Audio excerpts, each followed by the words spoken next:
to you all today is don't be afraid of being disappointed, because it means something better is going to come along.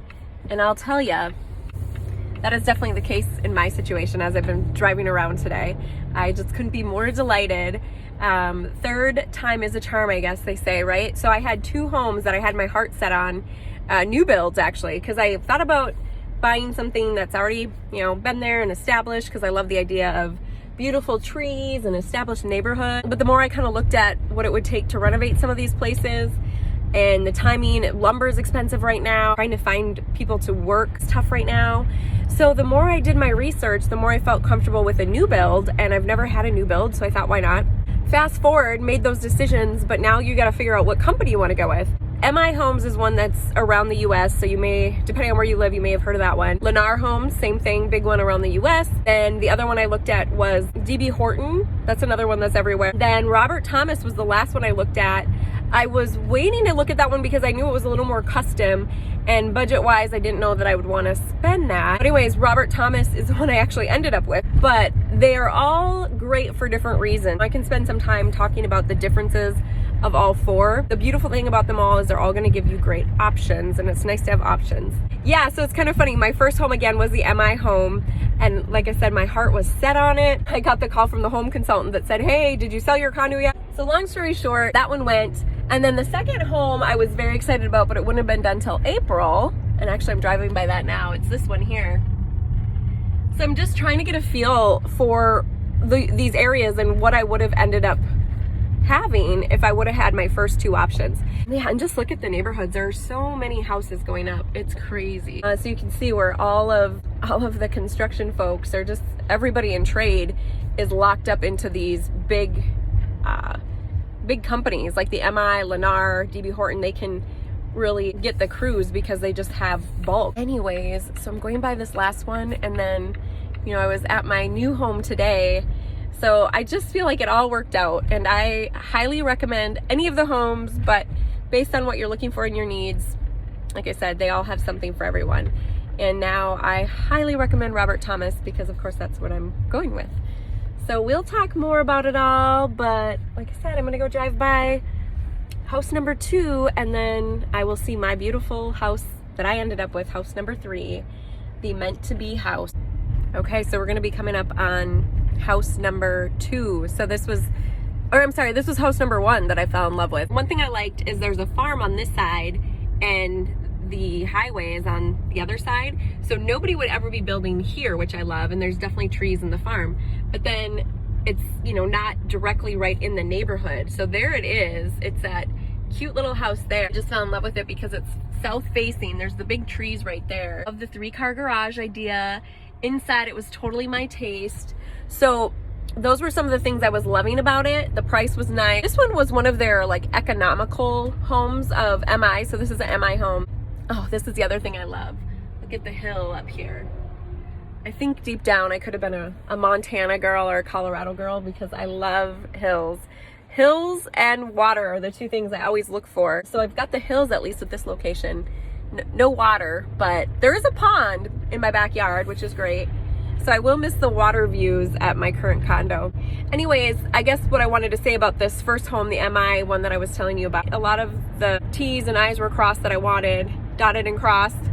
But again, it just didn't work out because somebody was ready to buy it cash before I was ready to buy it or commit to it because I had not sold my condo. I just think it's pretty cool how it does work out, and that is what I wanted to share with y'all on that one. So MI home was my number 1. Number 2 was Lennar. Okay, this is house number 2. This is the Lennar home in the villas.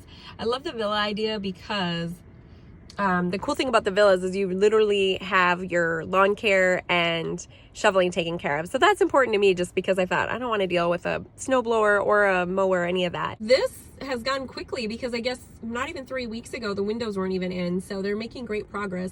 And actually the shingles, those are done too. So the thing I loved about this house was the location. There will be nobody that builds behind, and it's up on a hill. You can't tell here, but that back picture I took, you can definitely see how it's kind of perched up on a hill, which is pretty awesome. That's the other important thing to looking for is your lot. So many different options, and I really think lot is what makes it, at least for me, because I I definitely don't want to feel like I'm looking directly at somebody else. And I like a little bit of a view. I like lots of sunlight. So those are my important aspects that I look for. But again, we all have different wants and needs. So I think the biggest thing, write down the list of what you really want and then look for it and go for it. Don't settle. There's compromises you can make, because I don't think there's a perfect home or a perfect lot, but at least get the majority of what you want. What's your preference? Do you prefer an older, established neighborhood with maybe a bit more character, trees, older homes, maybe some that have been renovated, some that still have their true form? Or are you one that prefers kind of that new energy, being the first to be in a new home and having kind of everything be kind of the latest, greatest? What is your preference? I will say I love both for different reasons. During my journey of searching for a house, I really struggled because with my current home, or the one that I'm about to close on in 2 weeks, I did buy some character, or bought character with the home. So it was an 80s condo, needed a lot of love and attention. I kept some of the character with the parquet floors, just resanding those and giving them a little more life. But then I really pretty much changed out everything else.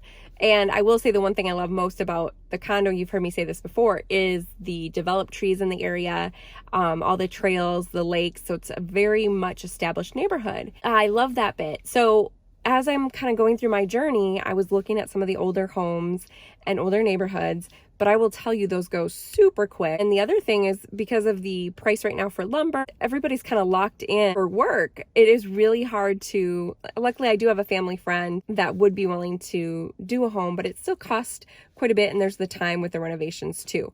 So as I kind of factored that in, and then I started to look at some of the new build, really thought, you know what, I think that's what I'm going to go with. I want the big, grand, tall ceilings, big, brand new windows, a huge walk-in closet. I've never had those type of things. So I was really excited for that. Other thing that was important for me, did want a villa or a type that has the homeowners association that takes care of the lawn and snow removal. In the Midwest, we've got snow, of course. Those were some of the things that I was looking for in a neighborhood. I will say in this video, I'm going to take you through the ups and downs of my journey.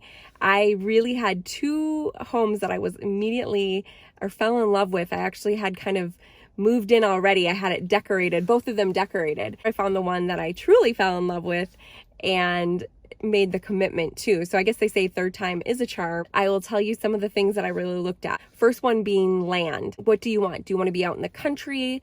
Do you want a lot of land, or do you want half an acre, very small property? So figure that out. Number one, of course, your location. Do you want to be, if you're working currently, you want a nice commute, I imagine. If you have kids, you want to ensure that they're staying in the same school district.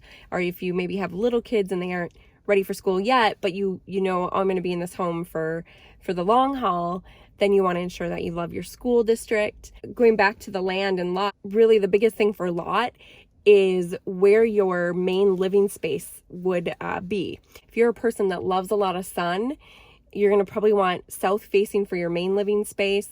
Or maybe you're more of a early riser, you're probably going to want to be east where your bedroom is, or the living kitchen area. So things like that to think about is the placement of where the sun rises and sets. You all know sun rises in the east, sets in the west, and that south facing space will give you the most light throughout the day, north being the least amount. That's one thing to really factor and consider. For new builds, you definitely know you're going to pay a premium for your lot. So that's another bit. How important is lot to me? Do I want to be backed up to the trees? Speaking of trees, look where I'm at. I have a date.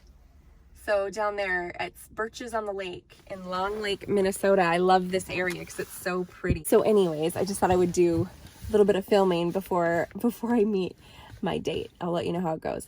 Getting back to the point of that lot is really, do you want to pay a premium? Because if you do back up to trees, you pay a bit more. If you have a pond or water, some sort of wetland, you pay a bit more. If you're on the end, a little bit more. I personally am huge on the lot. I did have a bit of a premium with mine, and I think it is so well worth it because I have lots of trees and there's a guarantee that nobody will build behind me, or I won't have to look at houses in my main view. So that was key. So think about that. If you're a lover of trees and don't want to look at houses, then you're going to want to go for a premium.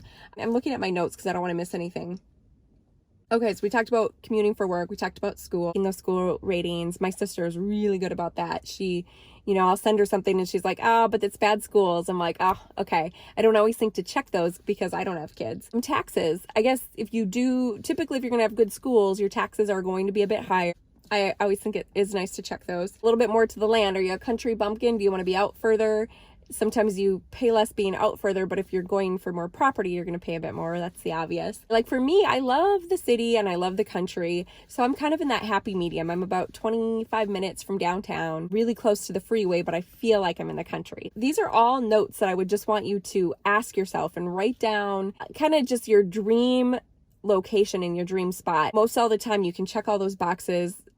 It's not always that you're going to get everything on your list, but very much close, and you have a couple compromises. In general, I think if you really know exactly what's most important to you, you can definitely get those on your list. Access to some of your favorite activities. Like for me, I love to hike. I love to bike ride. I love good restaurants. I love quaint little towns. So I knew I wanted to be close to like a little downtown that maybe had some cobblestone streets, or even, some of the shows that I love are the nostalgic downtowns where they even have a gazebo. So I was like, I would love a town that has a gazebo. So think about those kind of things. For me, ended up being perfect. I can walk a mile down the hill to this cute little gazebo, and there's a couple restaurants, but I also have maybe 4 other little cities around